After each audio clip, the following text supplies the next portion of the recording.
A biblical perspective on life, culture and current events. This is 2020 on Vision.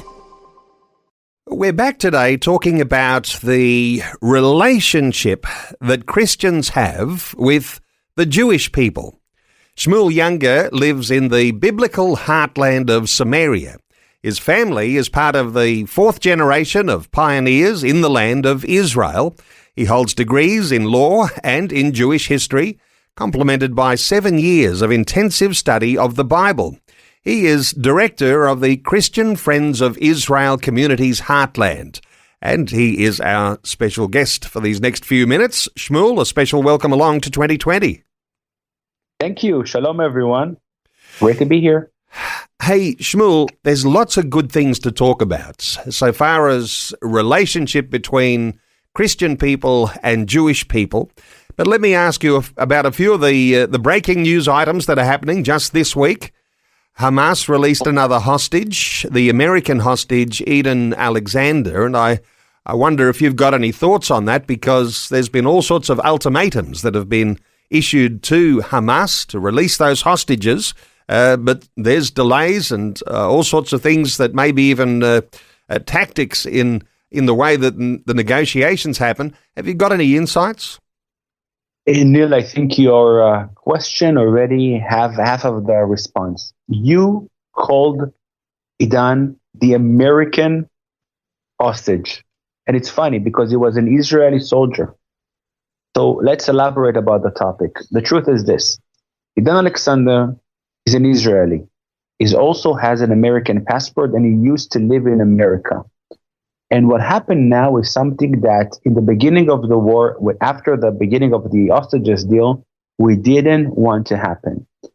When you are saying basically that there's a separation between somebody who is an Israeli and has a foreign passport and regular Israeli so-called, you are doing something that is very problematic. I want to bring you back into history.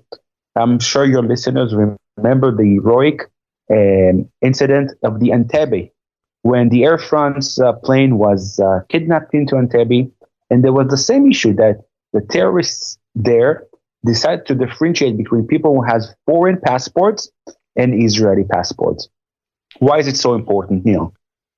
As Israeli, as a sovereign country, you don't want to have a situation when your citizens are looking to achieve to have a foreign passport as a goal in life. Think about it. I will add something extra. You know, Iran is actually counting how many Israelis are going to try to apply for foreign passports. It's something that we shouldn't have and couldn't accept. And what Donald Trump did in this, and of course, it's important to note, we are very happy and we're delighted to have him released. Of course, it's not a question, but he did something that looks a bit weird for us. Where he did it is almost as you just said, American person released from Hamas. It is not a story. It's an Israeli soldier who happened to have a second citizenship, and we did not like the part that we are in a situation to differentiate between Israelis and non-Israelis that are also Israelis. So as much as we're happy about it, this is something that didn't go so smooth, I would say, for us. This morning.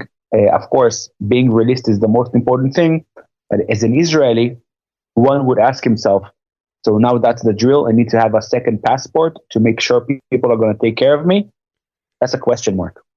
Aren't there a lot of people who've come from all around the world doing Aliyah to return to the home nation of Israel, and they carry with them passports from their other nations? So there must be an awful lot of dual citizens that actually live in the nation of Israel. Hey, let's talk about people who do serve in the IDF, the Israeli Defense Force, because there's been a huge call on reservists. Certainly over this past 12 months, people have stepped up to defend the nation, and so many battlefronts there. Any news from you, anything you can reflect on how those Israeli reservists and how the nation is coping with the extra pressures of being able to defend their nation? Of course, I just want to refer to what you said about having a second passport, a second citizenship. We have 10% of Israeli who has that. The question is, after this act, how many people behind their head they think, oh, we should get one as well? So I'm going to leave that topic, but that's the question to ask. About the reservist, I think that's, to be honest, the main issue of what Israelis are dealing with right now. I want to try to bring up the bigger picture. Israel army is based on reservist, meaning that we have a 3 years mandatory service between the age of 18 and 21 or 19 or 21. And that's okay. Everybody does that. The question is how many times you're going to be called in the lifetime to be a reservist. Usually it's just for training, 2 weeks a year, maybe 1 month. What happened in the last year and a half, that literally the war is established and happens on their back. Therefore, you have citizens that they had to leave their home, their work, their normal life, and serve more than 200, 300, and 400 days. Now, what's the problem, you think? Every person who listens to us need to ask this question. What would happen if you will be called tomorrow to serve for 300 days? How is your family would cope? How is your job would cope when you're gone? Now, these are not people who decided to work in military and they're officers. They're not army people. They're doctors, they're lawyers, they are drivers, they're any occupation. So there's a lot of burden on the house, on the wife, on the kids. It's a lot of pressure. And the job position that you held before the war is now very questionable. It's a very hard situation that yet again, people are being called for the 6th and 7th time. And this is the biggest challenge Israel is facing right now. So Israelis are very fatigued right now. They're tired. Families are missing their loved ones who are serving on the front lines. And commercially and industrially, all of those skills taken out of the workforce. So there is a challenge there. Are people coping with that? Is there any special ways that the government has to deal with helping to support families during all of this upset? I can say that there's a lot of attempts to help them financially. They give them some gifts, vacations, and hotels, but I don't think it solves the issue. The fact that people need to live without the husband, without the father, and the father misses so many huge events in their kid's life and the family life, the pressure and the burden doesn't stop. I can tell you that in CFOIC, in our organizations, we were aware of that. And we had a lot of phone calls. We started something interesting that's called the Home Front Resilience Initiative, where we are trying to help those families, those kids. And you think to yourself, what is needed? After summarizing everything, I think that the simple answer is this. The families, the mothers, the children need to know that we are with them, that they're not forgotten, that they're not overseen, and somebody is there to care for them. And this Home Front initiative, we are trying to help them by small things. If it's a pizza for the family as dinner, or just a playtime in an indoor playground, some help with groceries, and some kid that need therapy is also an option to help. So this is something we're very, very hard and strong on, because we understand that those families that really gave up everything. And of course, remember, this is not father going for a vacation. It's father fighting in Gaza, and some of them don't come back. And the fact that kids lose their parents and parents are injured, and it's not stopping. It's been a year and a half, and we don't know where we're going to end. So there's a lot of pressure. Everybody's trying to help.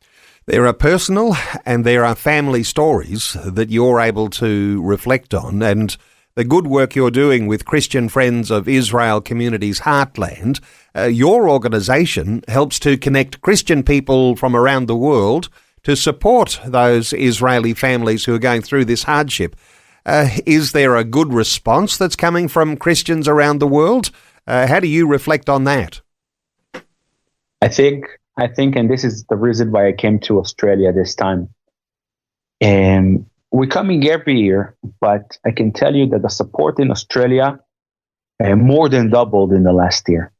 I think if any person who loves and supports Israel looks at the situation, looks at what the people of Israel are going through, and surely his heart says, I want to help and support them. And funny enough, it's something that I've said in the last days here. The feeling that you live in Australia, you're far away, you're far from everything, you're in the ends of the world. But if I'm giving you an opportunity to really help families and connect to them on an individual basis, it changes everything. I know that Christian world, that the Christian who cares about Israel, like to help and be part of the story. That's the biggest vehicle that we're trying to attempt to give here. You can be part of the story. It's not a story that happens in the end of the world. It's something that is relevant for you as well. Think of what this battle looks like. Think of what the Western world is fighting for. And think what Israel is need to face right now. And now if it's relevant for you, you can actually do something about it. So the response are amazing. And we hope that we're going to get a lot of people to our events and just to be part of our organization. And interestingly, because you, Schmuel, you are a full Orthodox Jew and your organisation enables Christians to connect with Jewish communities in the heart of biblical Israel. This thought of Christians standing in solidarity with the people of Israel, this has got a very biblical basis to it. So how do you see, and how do the people in your organisation who are connecting with Christians around the world, how do you see the biblical, even prophetic role that Christians might be playing in this day and age? I can tell you that, as you said, the fact that Christians support Israel is something that is new, in a sense that there's always an affection and general love to Israel, but really to be part of the story, having Orthodox Jew like myself coming to a church, coming to your home, talking and engaging, it's something that we are now seeing in the last years, but this is something new. And I think, as you said, the connection we have here is a biblical connection. And I think for many people who are listening to us, the fact that if you read the Bible, and you all read the Bible, and you read in a very profound, simple way, you don't need to be a doctor, a pastor, or a rabbi to understand. When God tells Abraham in Genesis 12, the promise of the land, and the promise that the nation will bless you and they will be blessed, it's something that starts there. And with that, you continue with every story that happens in the Bible, and all of it happens in this biblical heartland in Judea and Samaria. Now we have a problem. After 2,000 years, we are back in our country. We are back in our land, and our enemy, our neighbors say, you're not connected. It's not your land. What are you doing here? Every person who has just a minimum insight about the Bible, know the Bible, read the Bible, understand that when you're questioning the connections of Israel to the land, you're questioning the Bible and you're questioning God. And I think this is the most profound moment when Christians say, I'm not going to do that. I will stand with Israel and I will make sure that the world will know Bible equals God equals Israel in his land. And of course, so many are influenced by propaganda that's coming from all sorts of sides. And the idea of resisting propaganda and seeing a biblical view of history above any of the propaganda you see today is going to be something that's very key. Hey, run out of time for our conversation today. We'll talk again very soon, but our guest is Schmuel Junger. Schmuel is Director of Christian Friends of Israel Communities Heartland. You can connect with him at CFOIC.com. That's CFOIC.com, Christian Friends of Israeli Communities Heartland. There is an Australian office too. You can connect with Pam Kalpit, who is the Australian contact at the CFOIC.com. You could email Pam at CFOIC.com. Schmuel is in Australia through this week and up until the weekend in Melbourne, then on the Gold Coast, and then in Canberra. You might want to check in with the Australian office of the Christian Friends of Israel Communities Heartland at CFOIC.com to see where he is speaking. Schmuel, thanks so much for updating us today on 2020. A lot to talk about. Thank you for having me, and hope to see a lot of new friends from Australia. Thanks for taking time to listen to this audio on demand from Vision Christian Media. To find out more about us, go to vision.org.au.